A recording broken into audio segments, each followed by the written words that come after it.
Thank you, thank you. So my father used to always tell me something which I want to share with you. That why do you want to fit inside a glass slipper? You know, like we were told, like Cinderella did, why do you want to fit inside a glass slipper when you can shatter the glass ceiling? I want to tell you a little secret. I'm not very fond of this phrase, breaking the glass ceiling. Why does it annoy me? Because it takes the context of everything that I have done, all my achievements, all my hard work, and puts it into a box. As if my ambition was, Kire, I want to find a glass ceiling and break it. Not at all.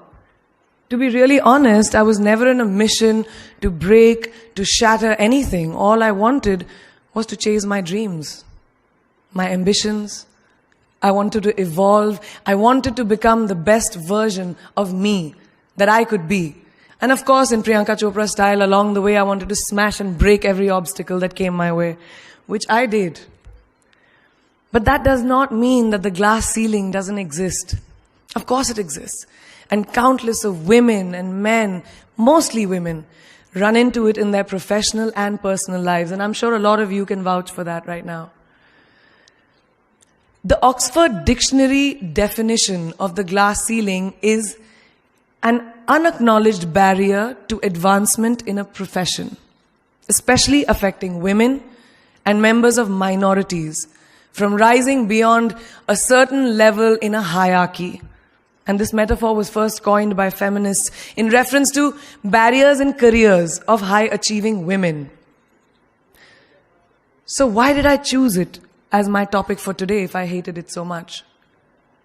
Because I hope through my experiences I can present to you the tools to live your dream and to not make that glass ceiling that is defined by society, largely patriarchal, as your goal. I want you to aim higher because you know you can. And it's honestly all I did. Every step of the way, all I did was set a higher standard. How did I get here? By being fierce, by being fearless, and by being flawed. Completely and utterly flawed. I'm not perfect, like none of us are. So tonight I'm going to try and break it down for you a little bit in a slightly different way. I present the 12 short, surefire ways of becoming Priyanka Chopra. Would you like that? Sorry, I was just kidding, because us millennials, we don't like to be told what to do. So this is a gentle nudge in the right direction. Presenting PC's 12 rules of becoming the best version of yourself. So here are a few of my favorites from my list. There's only one you, okay? Because there's no one like you. And I don't mean the superfluous, superficial parts. I'm talking about the core of you, who you are inside, your values, your beliefs, your flaws. And once you understand who really that person is, you would have taken the first step in finding your unique self. And that is the best version of you. Who am I really? Most often, we don't allow ourselves the ability to dream beyond our imagination. We don't allow ourselves to think about the future because we are afraid of change. We are afraid to move away from what is familiar. Either that, or sometimes, we are too rigid to let our dreams evolve. Just loosen up. Shake it off a little bit.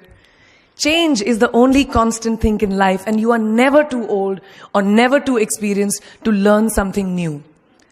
Believe that you have everything already as your Brahmastra in your will to be able to be and achieve your dreams. Be fearless. I know I wanted to become an aeronautical engineer. What am I today?